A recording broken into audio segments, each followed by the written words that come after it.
Subscribe कीजिए the biology channel और bell icon को प्रेस कीजिए। Hello everyone, I am Dilip Kumar, lecturer in botany at Government Boys Degree College, Shahadpur, Sindh, Pakistan. Today we will learn about the chapter number 11. The name of chapter is bioenergetic, and today's topic is alternative mechanism of carbon fixation in hot and arid climate. So, on a hot and dry day, most plants close their stomata. Why they close their stomata? Because to conserve the water. How they conserve the water?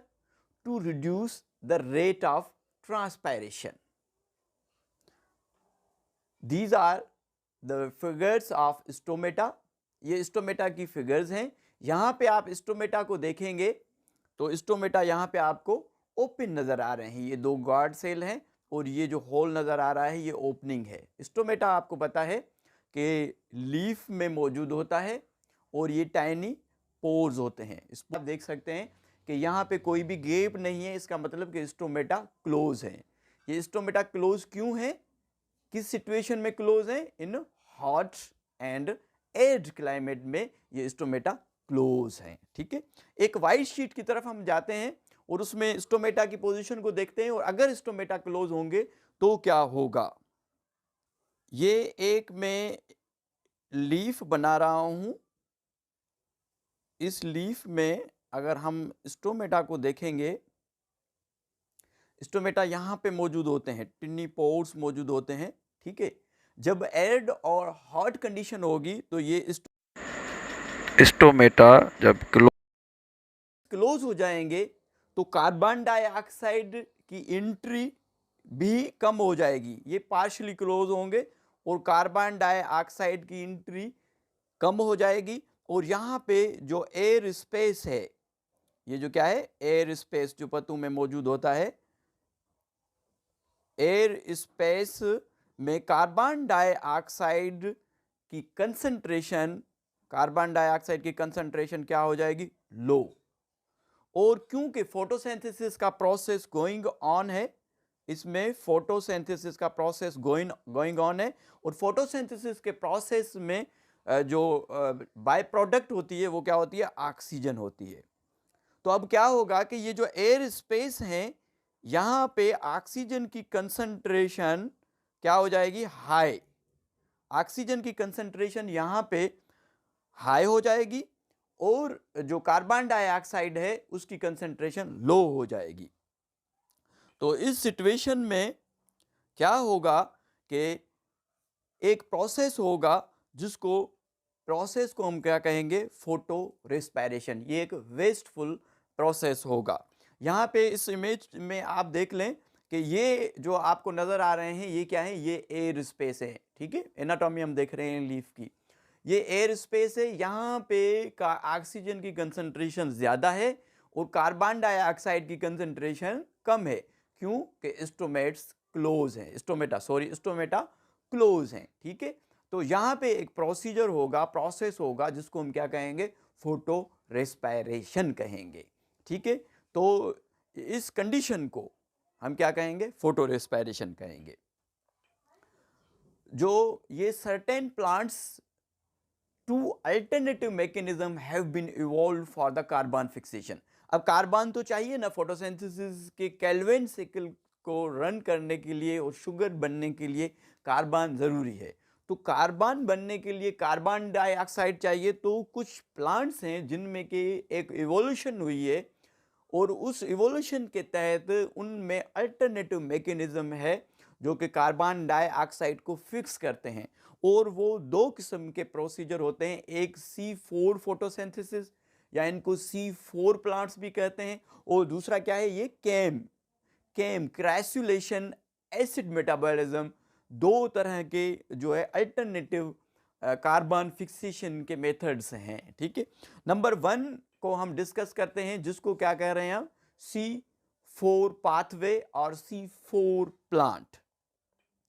C4 plant so named, इसको इसलिए कहा, इसका नाम क्यों पड़ा, because the first product of photosynthesis in C4 plant में जो first product है किसकी, फोटोसिंथेसिस की, that is oxaloacetate, and the oxaloacetate is a 4 carbon compound।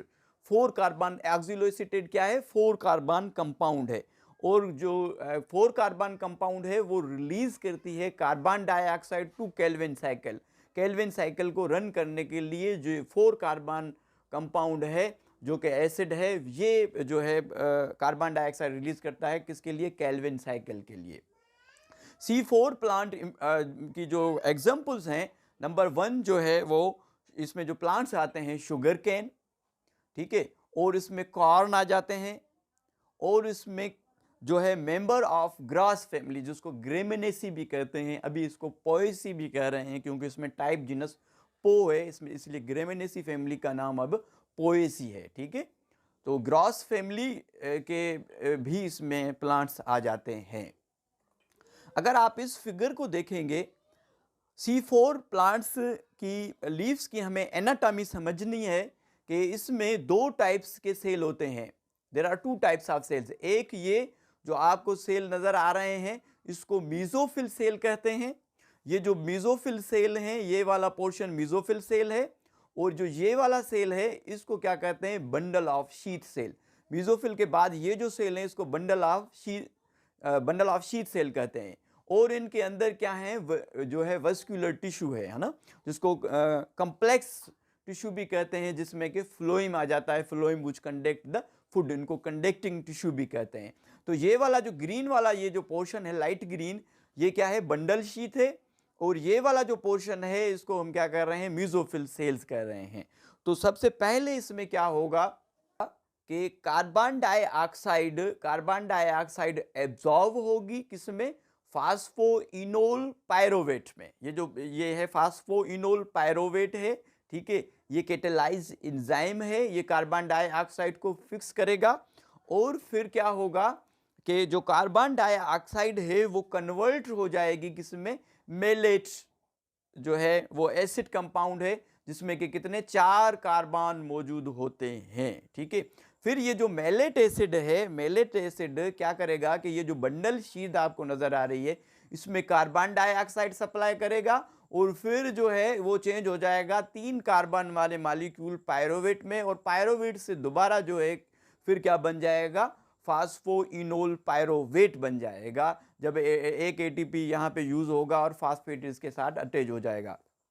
तो कार्बन डाइऑक्साइड की जो अल्टरनेट मैकेनिज्म हो रहा है मीजोफिल सेल में, और जो 4 कार्बन एसिड है वो कंपाउंड है, वो क्या कर रहा है, कार्बन डाइऑक्साइड सप्लाई कर रहा है, और ये जो कार्बन डाइऑक्साइड है ये क्या होगी, केल्विन साइकिल में जाएगी, और केल्विन साइकिल में आपको पता है कि कार्बन डाइऑक्साइड की फिक्सेशन होती है, और यहाँ पे एक और एंजाइम होता है जिसको रुबिस्को एंजाइम कहते हैं। ठीक है, यहाँ पे रुबिस्को एंजाइम के साथ बहुत सारे मरहलों में कार्बन डाइऑक्साइड गुजर के फिर हमें क्या मिलेगा, पिगाल मिलेगा, और उसके बाद शुगर मिलेगी। यहाँ पे इस तरीके से ये अल्टरनेट मैकेनिज्म होती है किनमें, C4 प्लांट्स में। ठीक है, सेकेंड हमारा है क्या, क्रैसुलेशन एसिड मेटाबॉलिज्म और केम प्लांट, ये सेकेंड अल्टरनेट है। ठीक है, सेकेंड अल्टरनेट में क्या होता है कि स्टोमेटा जो है वो डे टाइम में क्लोज होते हैं, और जो नाइट टाइम है उसमें स्टोमेटा क्या होते हैं, ओपन होते हैं। इसमें ये सिचुएशन है कि डे टाइम में क्या होता है, स्टोमेटा, यहाँ पे आपको ये देखें स्टोमेटा क्लोज नजर आ रहे हैं, और जो नाइट टाइम है, नाइट टाइम में स्टोमेटा ये देखें आप ओपन नजर आ रहे हैं। ठीक है, अब ये क्या है, ये सेकंड फोटोसिंथेटिक एडाप्टेशन है to arid condition has evolved in succulent plants. Succulents plants कौन से प्लांट्स हैं कि जिनके जो लीव्स हैं वो जूसी लीव्स होते हैं, उनमें पानी भरा हुआ होता है, और उनके जो स्टेम है वो भी जूसी होते हैं, है ना। जैसे जीरोफाइटिक प्लांट्स में सैकुलेंट्स प्लांट्स आ जाते हैं, जैसे अलाहेजी मारूरम है, उसके जो लीव्स है आप जैसे ही प्रेस करेंगे उसमें पानी निकल आता है उसको, वो वाले प्लांट्स जिसके लीव्स हो या स्टेम हो जूसी हो या फ्रूट हो वो जूसी हो तो उनको सैकुलेंट्स प्लांट्स कहेंगे, ठीक है। और भी इनमें फैमिलीज आती हैं।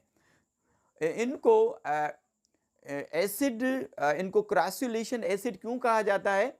It is so called because the first study in crassulaceae family, crassulaceae family में सबसे पहले इनको पढ़ा गया था, ऑब्जर्व किया गया था, इसलिए इसको क्रैसुलेशन एसिड कहते हैं, ठीक है। अच्छा, और इनमें क्या होता है कि नाइट में, क्योंकि नाइट में एसिडिटी जो है acidity increase during the night, क्योंकि नाइट में स्टोमेटा ओपन होते हैं, but decrease during the day time, day time में एसिडिटी इनमें डिक्रीज हो जाती है और नाइट में इनमें एसिडिटी इंक्रीज हो जाती है। डे टाइम में डिक्रीज क्यों होती है? जो एसिड होता है वही कार्बन डाइऑक्साइड सप्लाई करता है, इसलिए एसिडिटी डिक्रीज हो जाती है। This change in acidity is called crassulacean acid metabolism. ये जो एसिडिटी इनमें चेंज हो रही है कि नाइट में एसिडिटी बढ़ जाती है और डे में जो है एसिडिटी कम हो जाती है, this changing of acidity, this method is also called crassulacean acid metabolism, और इनको केम प्लांट भी कहते हैं, ठीक है। अच्छा, अब हम एक मिनट में क्या होता है कि कार्बन जो डे नाइट टाइम है, नाइट में इनमें क्या होता है, एट नाइट इनमें नाइट में क्या होता है कि कार्बन डाइऑक्साइड जो है, क्योंकि स्टोमेटा ओपन होते हैं तो कार्बन डाइऑक्साइड इनमें फिक्स होती है और ये चेंज हो जाती है किसमें? ऑर्गेनिक मॉलिक्यूल में या ऑर्गेनिक एसिड में, ठीक है।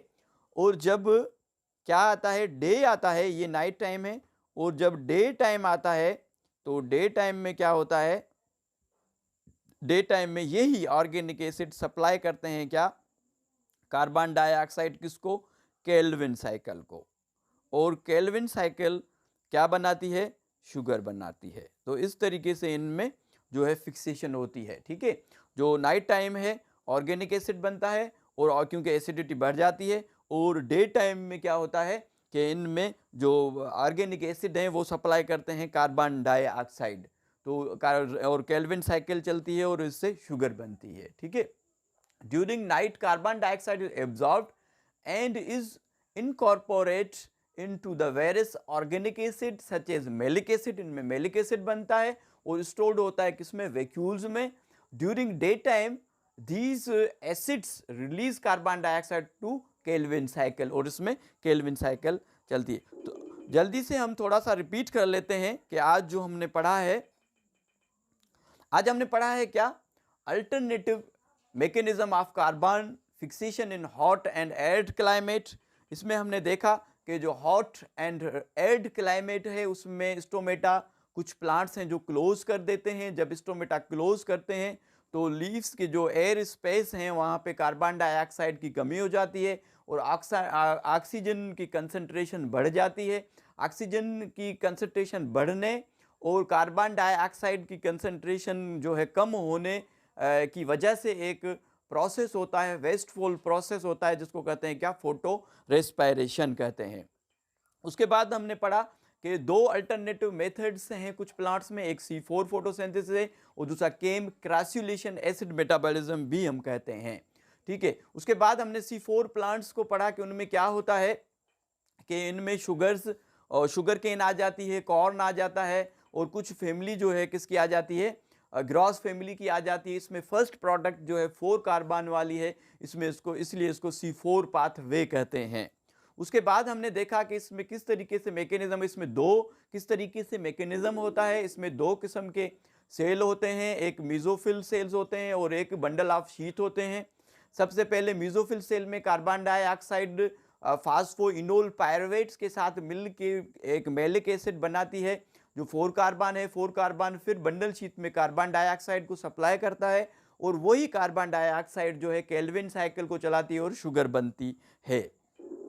और जो क्रैसुलेशन एसिड मेटाबॉलिज्म है उसमें डे टाइम में स्टोमेटा जो क्या है वो क्लोज होते हैं और नाइट टाइम में स्टोमेटा क्या होते हैं, नाइट टाइम में ओपन होते हैं। नाइट टाइम में स्टोमेटा ओपन होते हैं तो नाइट टाइम में एसिडिटी ज़्यादा होती है और डे टाइम में क्योंकि एसिड रिलीज कर रहा होता है कार्बन डाइऑक्साइड केल्विन साइकिल को, तो इसलिए डे टाइम में एसिडिटी कम हो जाती है। इसीलिए इन प्लांट्स को क्रैसुलेशन एसिड मेटाबॉलिज्म भी कहते हैं।